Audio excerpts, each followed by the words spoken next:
Welcome back. Well, clearly, Mr. B, I mean, there has to be some sort of harmonization or agreement between the fiscal authorities and the monetary ones so that the policies they bring out can help the industry grow. But what else do you think we should be doing at this time?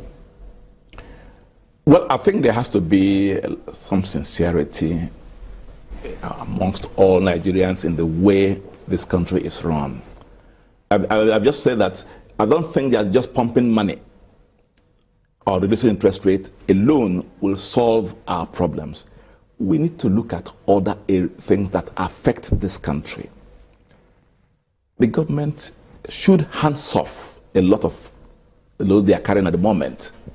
Let the private sector, let the states or the zones carry some of those burden.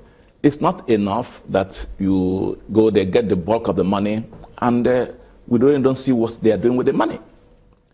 But I think that it's a question of carry everybody along. They've started the change mantra, but the change mantra ought to start from the top. Ought to start from the top. I tell you, when you look at the government told us when they came at the beginning that there's a lot of impunity in this country, and it was going to be curbed. And honestly, we are hoping that the president will take steps to curb impunity. For example, police. Every day the IG of police will tell us, oh, we are going to deal with those using siren on the road. Nobody does anything. There's no roadblock. If you travel from Ijebu-Ode to Onitsha, you meet at least 26 checkpoints. Roadblocks.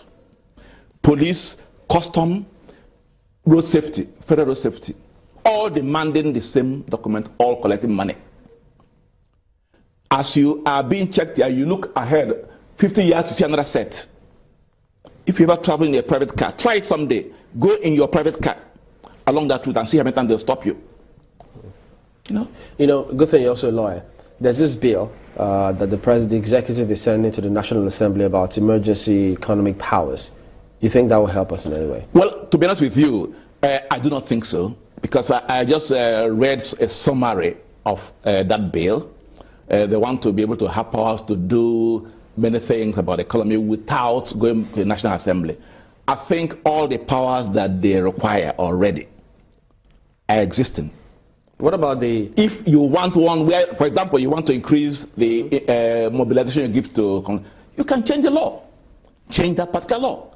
But I think it will be very, very dangerous to give a blanket or such a blanket power to the government from what we see and what we know. What about that part where they say the procurement process? Yes. For instance, now the budgets happen to be late this year. Yes. So the process that you have to go through, you can't breach the procurement process. Yes, but they can change the law. Really long. They can change the Procurement Act. They can change it. So they can deal with that as a standalone. Exactly. Exactly. You pick the laws, you change. The one about UBEC, I was reading about something about UBEC, you change the law. But they say to grant them all that all-encompassing power because of the emergency. The thing just didn't come today. We all saw it coming. What did they do all these times? In fact, since this government came in, what has been done to stem the tide of what we are seeing now? I don't think that they did much. So giving them emergency powers, honestly, in my view, it's unnecessary. Mr. Zikubi is a solicitor to the capital market and also a legal practitioner. Thank you very much indeed for coming on today. Thank you. Well, that's the show today. We also thank you all for your comments. Many say that, well, yes, reducing the interest rates will help cost of production for a start, alongside several other fiscal and monetary policies. So that's what many think here on social media. Well, that's what we're trying to curtains today as well on the program. We thank you for watching. We'll be back tomorrow. I'm Chamberlain. I think the federal government should listen to Nigerians, listen to their cries and solutions. Perhaps it will get us out of where we are at the moment. Many thanks for watching. I'm Sulaiman Alede. And thank you, I'm Maupe Ogun.